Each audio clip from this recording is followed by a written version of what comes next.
So really, I want to give a big round of applause and from my heart of full heartfelt thanks to Bena, Burda, and I can't wait for you to hear this story.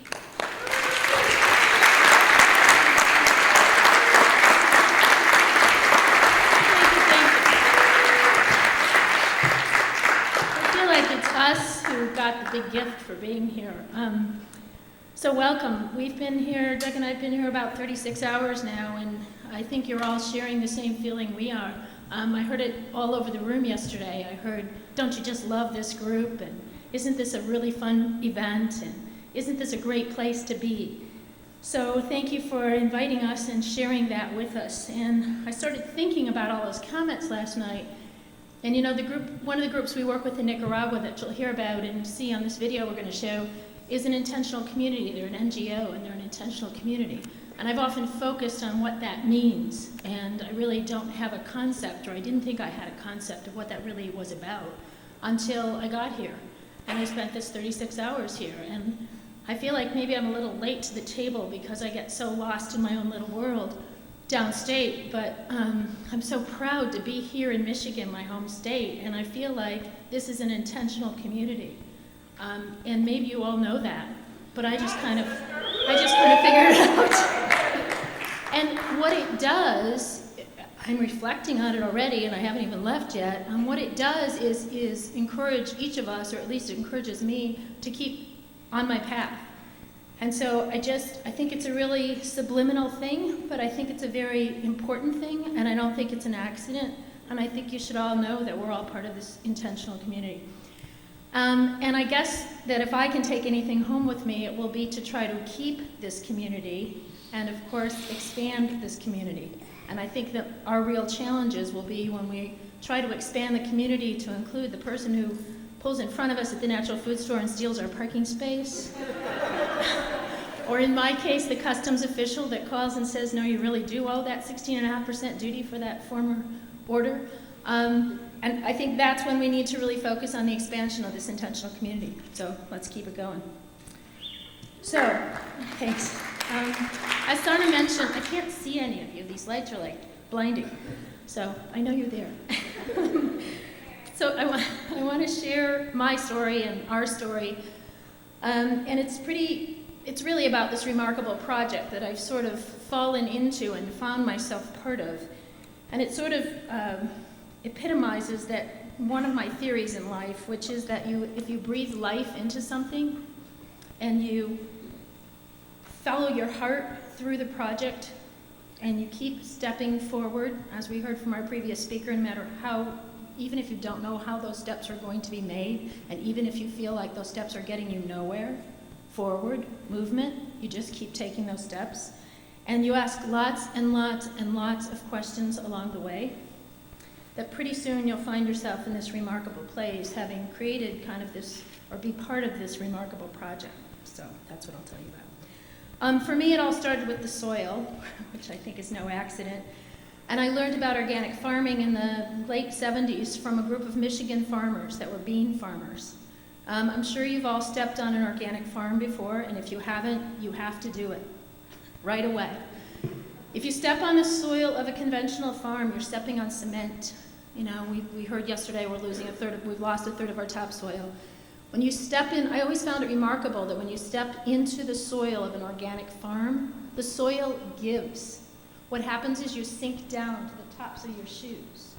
So when we learned yesterday about biomimicry, I think it's really interesting that the soil gives. When you treat the soil with respect, the soil gives. Isn't that odd?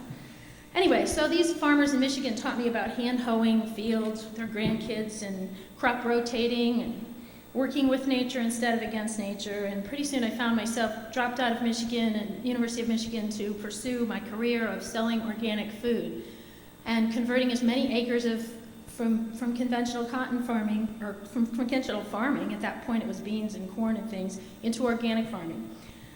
And that was my career. And fast forward to like the beginning of the 90s, and I was selling organic tortilla chips, of all things, for a little company called Little Beer Organic Foods, which we marketed organic yellow chips, organic blue chips, organic white chips, and I don't know if any of you go back that far, but the brand name was Burritos.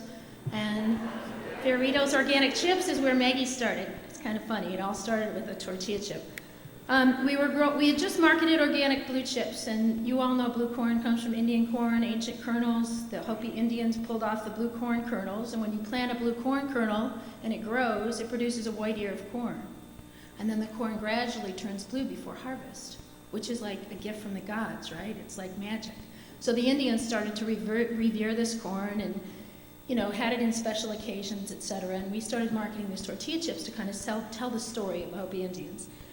And we had one farmer who was growing all of our organic blue corn, and he was located in the high plains of West Texas. When you work in organic farming, you learn early on that part of working with nature is to work in a geographic area that gives you the climate that produces the best crop for what you're going to make out of it. So there's a lot of corn farmers up here in Michigan, but we were using corn from Texas because it had a long dry growing season and produced the best corn for tortilla chips. So here we were selling these organic tortilla chips, and the blue corn was kind of getting more popular, and it was kind of hip and a fad, and we were selling to all the large natural food stores. And we were having this problem with the corn. The corn was this rich blue color when we first harvested it, and it produced this rich blue colored chip. It was almost violet, it was like vibrant. But as we stored the grain in the silos to produce for the chips during the course of the season, the blue corn started fading, and it got lighter and lighter and lighter. And it produced a lighter and a lighter chip. And it was hard enough in the early 90s to sell blue food, but now we are being asked to sell gray food. So we tried fixing the problem by irrigating the bins and doing all these things with oil and water in the production, and nothing worked. And on the inspection trip that year to go to the organic farm to visit this farmer, I said to the inspector on the plane, can't we try something in the field that might work? Which is another of the real exciting part of working with organic farmers. You're working with nature and you have problems and you have to solve them naturally. So you're like this team and okay, so here's our problem this year. So over breakfast the next day, we proposed the problem to Farmer Jim, and Farmer Jim gets a gleam in his eye and says, I can fix your problem, I know exactly what to do. And I didn't even pay attention, I just knew that Farmer Jim was gonna fix the problem. But what he decided to do was plant cotton into his crop rotation. Go figure. So he tilled 50 acres the next year, and he planted cotton instead of corn, and he added cotton into his rotation. He actually had this big theory about nitrogen and cotton and fixing and corn and robbing nitrogen, all this stuff, and he thought he had the problem fixed. So he called me up in the spring and said, my cotton's growing. And I said, that's good. Maybe I'll get some good blue corn next year. And then he called me up a few weeks later and said, Bena, my cotton's going to yield. And I said, congratulations. And he said, well, you need to sell it for me. And I said, Jim, I sell food. I'm in the food business. You can't eat cotton. And he said, but Bena, it's organic cotton. And I said, so? And he said, well, you have to sell it. It's organic, whatever. We started researching cotton, and we found out what I'm assuming most of you in this room know because you're so enlightened. We'd all been wearing natural cotton clothes for so long. Cotton, as it turns out, is the second most pesticide-laden crop in the world. In fact, some people will say now it's the first. It depends on whose website you read. In order of pesticide usage, I believe it goes coffee is number 1, cotton is number 2, and tobacco is number 3. And if you take all the world's cultivated land, cotton's grown on between 3 and 5% of that land, uses 25% of the Earth's insecticides every year, uses 10% of the Earth's pesticides every year. Just that one crop. And the top 5 of the top 9 pesticides that are used on cotton are the most toxic pesticides known to man. They've actually been declared probable carcinogens by the EPA. So the more we researched cotton and clothing production, the more we were just floored. Here we were trying to save acres of land by selling beans, and we had forgotten all about this cotton. So we, of course, promptly bought all of Jim's. I had a partner at the time who was my boss at Little Bear Organic Foods, Jennifer Mueller, and she had just sold the company, and the company I was working for a venture capital company. The company had already been sold to an investment group.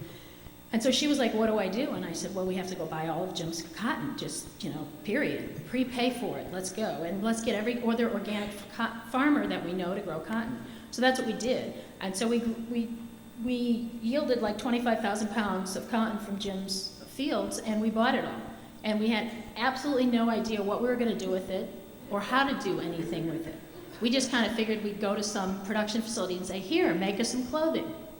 Well, we were used to the tortilla chip business, and if you know how to make a tortilla chip, you grind some corn, we used fresh masa, and then you add some salt, and 4 hours later you get some seasoning, some oil, and 4 hours later you've got a tortilla chip. If you want to make just a basic, simple t-shirt by comparison, you take the cotton out of the field and you send it to a ginner. The ginner cleans it, where you lose 60% of it by weight. You send it from the ginner onto the spinner. Spinner spins it into a wide array of different yarn counts with different twists on it, and you have to know going in which kind of yarn you want for the product you're going to make. The spinner sends it to a knitter who knits it into fabric, and again, there's umpteen different fabrics that you can make, single knit, red knit, interlock, all sorts of things. And then you send it from the knitter to the finisher, and that's where all the chemicals, many of the chemicals are added, and it's a wet finisher, and that's where it gets dyed. Well, cotton is a very oily crop. Dyes are made from water. We all know what happens when oil and water try to combine. So up to 60% of what you put on cotton in the form of a dye ends up in the groundwater because it doesn't stick. And then finally, from the wet finisher, you send it to a cut and sew facility where they cut and sew it by your pattern. The whole process takes about 8 weeks. There's loss at every step, there's problems at every step, and there's an incredible amount of chemicals added to every step. So we were in way over our heads. Here we had these thousands of pounds of cotton. We didn't know what we were going to make, and we were basically feeling like we had gotten in way over our heads and we didn't know what we were going to do. But we researched the whole process, and we started making socks. And we started making socks in North Carolina, where our socks are still made today. And then we started making t-shirts and basic little garments. And the only people we knew, of course, were but, it's kind of got a undertone of, somebody who just goes out on the limb and does the craziest thing. So here I was speaking at this ceremony, and I started talking about all these mistakes we had made, and I said, we had this line of scoop neck women's tops that we used to say, I used to market as wearing well day into evening, because they started out the day on your shoulders, and by the end of the day, they were off your shoulders. We also started making uniforms for the natural food companies that were growing bigger and bigger, and polo shirts are what everybody wears at trade shows, so we started making polo shirts. Piqué is the fabric that most polos are made out of. It's this bumpy knit. And we were really proud the first year that we had polos on the market, because we got our shrink rate down to 22%. They only shrunk 22%. But what we didn't tell people was that all the shrink was in the length. None of it was in the width. And so I announced at this banquet, that may have been the year you guys remember as the midriff year at the trade show booth. And it was really interesting because I had a couple people go, I still have one of those from the middle of the audience.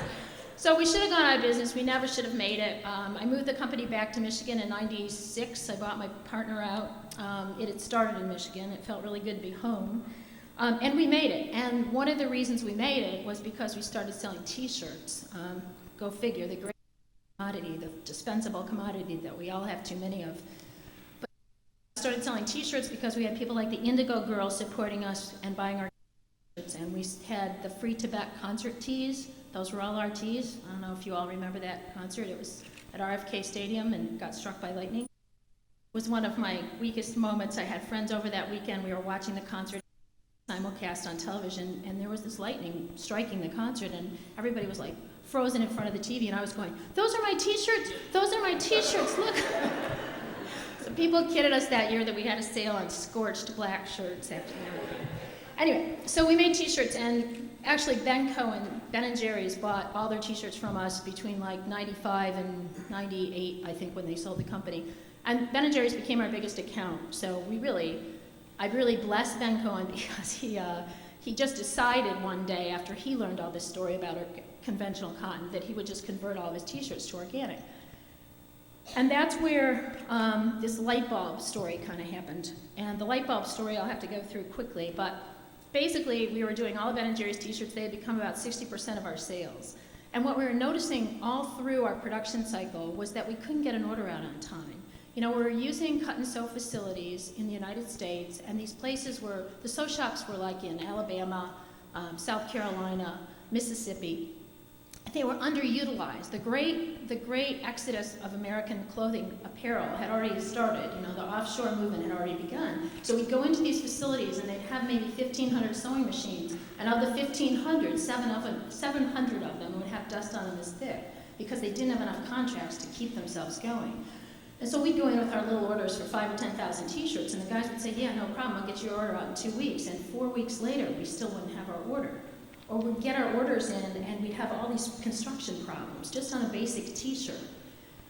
So we couldn't figure out why, and we kept visiting these plants, and what I noticed was that most of the people who were sewing our garments were women, and that many of them were, all of them were undereducated, many of them were single heads of household. They were totally disenfranchised from who they were sewing for. They had absolutely no reason to care who I was. They were paid by the piece. I mean, these aren't sweatshops overseas, they aren't locked in, but these women had like absolutely no connection to what they were doing. So the light bulb day happened in 1997, and that story revolves around this t-shirt, which is why I have it out here. The band Fish had just started happening, and they're from Burlington, Vermont, and they had hooked up with Ben & Jerry's, and Ben & Jerry's invented fish food, ice cream, after the band Fish. And the band decided they were going to have a benefit concert to clean up Lake Champlain. And they went back and forth with us about what color, and we were going to have a t-shirt in honor of the concert. So they were going to kick off the ice cream flavor, do the concert, clean up the lake, all proceeds go to clean up the lake, blah, blah, blah. So they were like a 10,000 t-shirt order, and they kept us going back and forth with what color the t-shirt was going to be. It was going to be purple, it was going to be maroon, it was going to be blue, and finally I said, guys, it's going to be blue because I got to get going on the order or we're not going to have the t-shirts. So we got the order going, and there was the light bulb day started in my office on a Friday when I got 2 consecutive calls within 10 minutes of each other. The first call was from the scoop shop manager at the Ben & Jerry's ice cream shop in Burlington, Vermont. And he excitedly told me that there was a lineup all the way around the block for concert tickets, that the first concert had sold out already, that the ice cream flavor was going crazy, and where were his t-shirts? And the next call I got, was from the owner of the cut and sew facility in Alabama, who said, I just want you to know, we ain't gonna make that order. And I said, well, what do you mean you're not gonna make the order? He said, we're gonna be late, we're just not gonna make it. And I said, no, you have to make this order, it's for a concert, I can't just tell the band to keep jamming until the shirts get made. We gotta have the shirts. And he said, no, I already know we're not gonna make the order, and here's how I know. Our capacity for sewing is 1,000 shirts a day. We've never sewn more than 1,000 shirts a day. And if we started today, after we got the hemmer fixed, and now so-and-so's not sick anymore, and everybody's full staff, even if we start today and make 1,000 shirts every day, we're still not going to make your order. We'd have to make 1,200 shirts a day in order to make your order. So, knowing the Ben & Jerry's, I got off the phone with him, and knowing the Ben & Jerry's was about 60% of my sales, and that this was this big concert that, was going to kick off this new ice cream flavor, I did what any rational person in my position would have done. Hung up the phone, I drove my car to Detroit Metro Airport, I bought a ticket to Knoxville, Tennessee, I drove 3.5 hours to this guy's plant in Alabama, and I started working the production line. I just kind of jumped in the line. I started finding t-shirt bundles that needed to be delivered, like sleeves that needed to be delivered to the body constructor, and I was delivering them. I started flipping sleeves and trimming threads and doing whatever I could do to speed up production.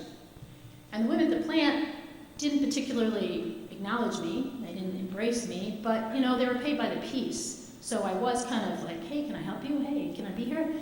So they didn't really kick me out either. They just sort of looked at me out of the corner of their eyes.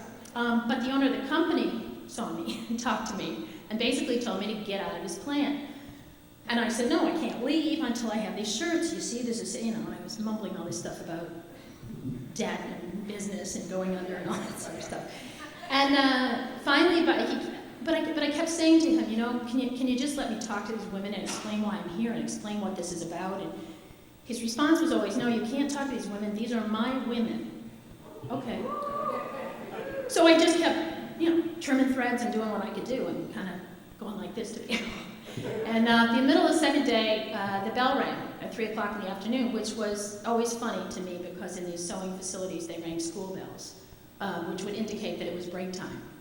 And that meant you get to go smoke, you get to go to the bathroom, whatever, you get to do what you do on break. So the bell rang, and out of the corner of this guy's eye, he looked at me and said, you got 5 minutes. And so I assumed that meant I could go talk to these women. So I gathered as many of these women around as I could. And I basically said, you know, hey, look, these are not just regular t-shirts, these are organic cotton t-shirts, which went like this. And I said, and they're really special t-shirts. They're for this benefits concert. There's this rock band, you know, this band, and they met at college, and they live in Burlington, Vermont, and there's this huge lake in Burlington, Vermont, Lake Champlain, and everybody who lives in Burlington has something to do with the lake. Like their kids swim in the lake, and their husbands fish in the lake, and you know, and a lot of them get their whole employment from the lake. And these t-shirts are going to be sold at this concert, and all the money's going to go to clean up this lake because this band wants to clean up this lake. This lake's really polluted. And well, I know we can't make the deadline because I've already been told you can't sell more than 1,000 shirts a day. And I know how many shirts you have to sew in order to make this deadline. But I just want to tell you, I'm not leaving here till I get my shirts. And you just have to get this order to me. And I'm just asking you to do everything, whatever. So the women did not sew 1,000 shirts that day or 1,100 shirts that day. The women sewed 1,450 shirts that day. We sold 1,425 shirts the next day. We all worked together to pack the order. We got the order shipped out on time and perfect quality. And the thing that was most amazing to me was watching these women work through their break with a phone under their arm like this, with thimbles on their fingers, saying things like, well, you're just going to have to make a peanut butter sandwich for dinner because I can't come home. I have a lake to save. Right? Like he didn't say,